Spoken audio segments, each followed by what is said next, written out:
आज का टॉपिक है पोलियोमाइलाइटिस। तो आज हम डिस्कस करेंगे कि पोलियोमाइलाइटिस क्या है।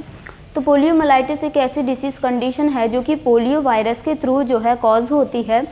और जो पोलियोमाइलाइटिस की कंडीशन है इसमें जो है सबसे ज़्यादा जो अफेक्टेड एरिया होता है वो होता है लेग की मसल और जो है रेस्पिरेटरी एरिया। तो रेस्पिरेटरी मसल्स और लेग की मसल्स इसमें सबसे ज़्यादा अफेक्ट होती हैं। और जो पोलियोमाइलाइटिस की कंडीशन में जो है पैरालिसिस पेशेंट के अंदर देखा जाता है। तो इसके बाद बात करेंगे कि इसके क्या क्या टाइप्स होते हैं। तो इसके टाइप्स में है अबॉर्टिव पोलियोमाइलाइटिस, नॉन पैरालाइटिक पोलियोमाइलाइटिस और पैरालाइटिक पोलियोमाइलाइटिस।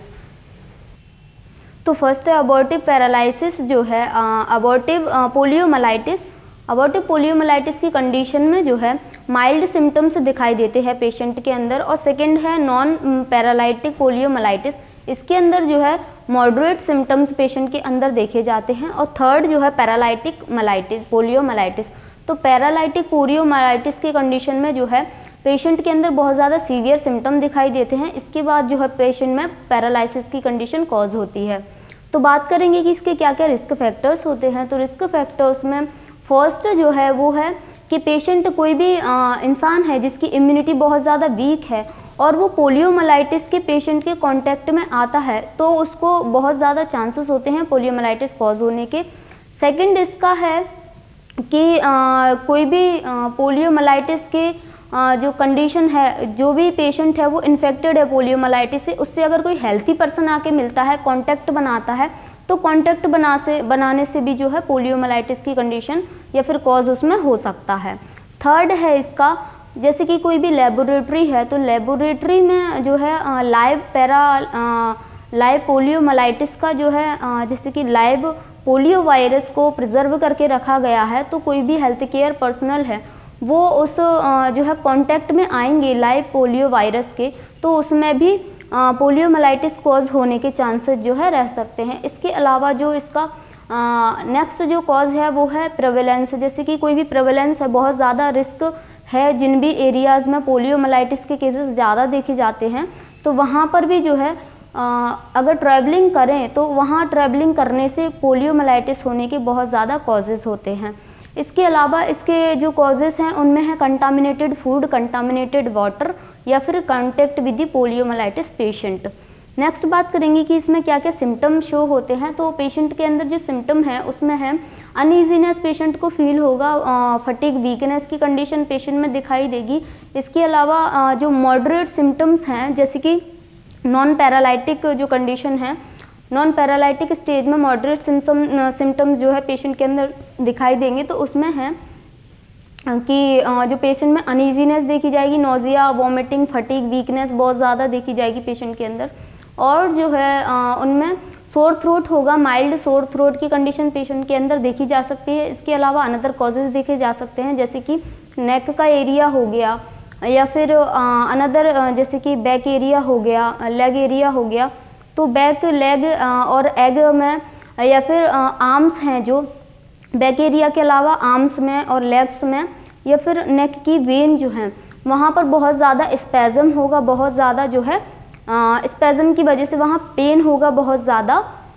तो पेन की वजह से जो है उनको बहुत ज़्यादा इरिटेशन रहेगी, तो ये सिम्टम उनमें देखे जाते हैं। और जो पैरालाइटिक जो कंडीशन है, पैरालाइटिक की कंडीशन में जो है पेशेंट के अंदर बहुत ज़्यादा सीवियर स्पैज़म देखा जाता है, सीवियर जो है एकदम से अकड़न देखी जाती है उनमें पेशेंट की जो नेक एरिया की मसल्स में और जो है लेग और एब्डोमेन की मसल्स में जो है बहुत ज़्यादा अकड़न देखी जाती है, बहुत ज़्यादा स्पैज़म उनमें देखा जाता है। तो ये, और उनमें जो अगर माइल्ड स्टेज में है तो उनको लो ग्रेड फीवर रहता है, और अगर सीवियर स्टेज है, पैरालाइटिक स्टेज है, तो फिर उनमें जो है हाई ग्रेड फीवर की कंडीशन देखी जाती है। इनके अलावा हम बात करेंगे कि इसमें नोजिया, वॉमिटिंग के अलावा इंडाइजेशन, कॉन्स्टिपेशन या फिर जो है कॉन्स्टिपेशन के अलावा डायरिया की कंडीशन देखी जाती है। और पेशेंट बहुत ज़्यादा जो है थकान फील करता है, उनको चिड़चिड़ापन बहुत ज़्यादा होता है। इसके अलावा उनमें रेस्पिरेटरी से रिलेटेड प्रॉब्लम रहती है, जैसे कि बात करेंगे कि उन्हें सांस लेने में प्रॉब्लम होगी, खाना खाने में प्रॉब्लम होगी उन पेशेंट को, और जो है निगलने में प्रॉब्लम होगी खाने को। और कुछ भी फूड वो जो है वो खा नहीं पाएंगे ठीक से। ये सारी कंडीशन उन पेशेंट्स के अंदर देखी जाती हैं। नेक्स्ट बात करेंगे इसके सिम्टम्स के अलावा बात करेंगे डायग्नोसिस के बारे में। तो डायग्नोसिस में हिस्ट्री टेकिंग, फिजिकल एग्जामिनेशन कर सकते हैं। सिम्टम्स को जो है हम असेस कर सकते हैं, वाइटल साइन जो है असेस कर सकते हैं। इसके अलावा उनको जो है ब्लड टेस्ट करवा सकते हैं जिसमें इंक्रीज लेवल ऑफ WBC का देखा जा सकता है। इसके अलावा स्टूल टेस्ट करवा सकते हैं। स्टूल टेस्ट के अलावा जो है हम इसमें CSF कल्चर करवा सकते हैं जो वायरल प्रेजेंट्स को देखने के लिए। सॉरी। इसके अलावा मैनेजमेंट में बात करेंगे कि जो है इसकी मैनेजमेंट कैसे कर सकते हैं। तो मैनेजमेंट में एंटीपायरेटिक ड्रग दे सकते हैं जो फीवर के लिए, एनाल्जेसिक ड्रग दे सकते हैं पेन के लिए, और इसके अलावा अनदर तो एंटीपायरेटिक्स और एनाल्जेसिक जो ड्रग्स हैं उनके जो बेस्ट एग्जांपल है वो है एसिटामिनोर्फिन, जिससे कि पेन भी कम होगा पेशेंट का और फीवर भी कम होगा। इसके अलावा जो है हम उनको एंटीवायरल थेरेपी दे सकते हैं या फिर पोलियो का जो है वैक्सीनेशन कर सकते हैं जिससे कि जो डिसीज़ कंडीशन है वो ठीक हो सके। इसके अलावा हम बात करेंगे कि इसमें जो मैनेजमेंट में पेशेंट को जो है इंस्ट्रक्ट कर सकते हैं या उनके फैमिली मेम्बर्स को कि वो कैसे उनका जो है उनका पर्सनल हाइजीन कैसे मेंटेन करें, हैंड वॉशिंग जो टेक्निक्स हैं वो प्रॉपरली करें जिससे कि इन्फेक्शन प्रिवेंट हो सके। इसके अलावा पेशेंट को जैसे डिसीज़ कंडीशन हो रहे हैं तो अनदर जो एंटी स्पैस्मोडिक ड्रग्स दे देंगे अगर उनको जो मसल स्पैज्म बहुत ज़्यादा हो रहा है तो जैसे जितने भी उनको सिम्टम्स हैं तो सिम्टम्स के अकॉर्डिंग हम उनको ड्रग्स दे सकते हैं। या फिर उनको जैसे कि उनको निगलने में प्रॉब्लम हो रही है तो उनको लिक्विड और सॉफ्ट डाइट दे सकते हैं जिससे कि उनको निगलने में प्रॉब्लम ना हो। O2 थेरेपी दे सकते हैं जिससे कि उनको जो डिफ़िकल्टी आ रही है, जो सांस लेने में प्रॉब्लम आ रही है वो ठीक हो सके उससे, और उनको प्लेंटी ऑफ फ्लूइड्स देंगे जिससे कि उनमें डिहाइड्रेशन की कंडीशन कॉज ना हो।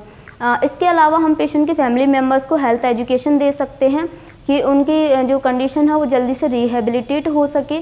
पेशेंट को जो है साइकोलॉजिकल सपोर्ट देंगे जिससे कि उनके एंजाइटी फियर ठीक हो सके। इसके अलावा जो है अनदर सिम्टम्स के अकॉर्डिंग हम उनका ट्रीटमेंट कर सकते हैं। तो आज हमने पढ़ा था पोलियोमाइलाइटिस के बारे में कि ये क्या होता है, क्या क्या सिम्टम शो होते हैं और कैसे जो है इसका मैनेजमेंट किया जा सकता है। तो आई होप आपको ये क्लास समझ आया होगा। अगर आपको इससे रिलेटेड कोई भी डाउट